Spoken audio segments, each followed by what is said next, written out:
Hi, my name's Milo, and this is my story. I was raised knowing the truth. My mom told me stories about Jesus and what he had done for us from a very early age. But I cannot remember ever having a sense of a relationship with God or really knowing him. It was just the religion I was raised with. It was all I knew. And so in high school, when the opportunity came to live a different way, when the world called out with its temptations, I guess you could say, its pleasures, that was really enticing. And so I chose to follow that. I walked away from what I was raised with as the truth, and I didn't really feel bad about it. And I lived that way for a few years through high school until I realized that I was becoming a sort of person I didn't want to be. At which point I realized, I was a better person when I was a Christian. And so when I left for college, I had decided I wanted to turn a new leaf, and I wanted to be a Christian again. But there was no change in my heart. There was no real sorriness for how I lived. It was just, don't like that guy, let's be different.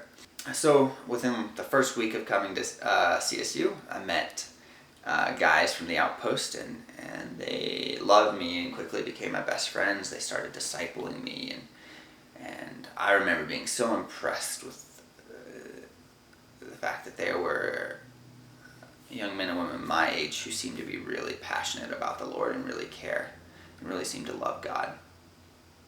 I wanted to be like them.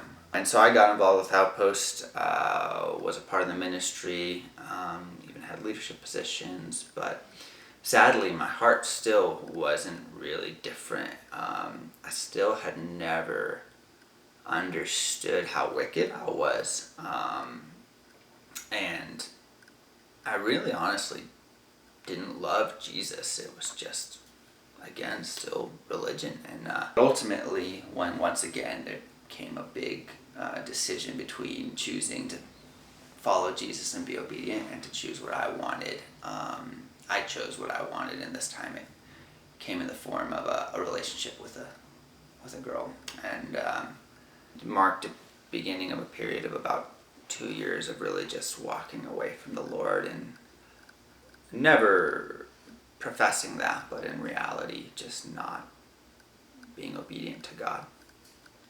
And that season really came to an end with me walking into sin that I never thought, even as an unrepentant sinner, that I would walk into something that was too far, even for me. And I remember walking into that and afterwards realizing like I hadn't happened there by mistake. I was disgusted with myself, disgusted with who I'd become again. But this time I realized it wasn't an accident. It was something I'd very much chosen, and there was something wrong with me. Something really messed up. And that was what changed my life. At that time I prayed to the Lord very honestly, like, God, I don't even know you, but if there's anything about what I've read in the Word that is true, you can change me. And I see there's something wicked in me that I don't know where it begins, where it ends, and I need you to kill it. And if you will, I'll give you my life.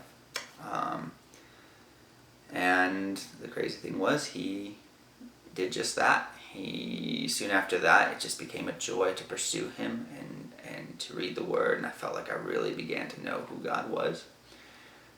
And have a real relationship with him. And so from that time on, it's just been following him, learning and growing in him. That's my life now, following Jesus.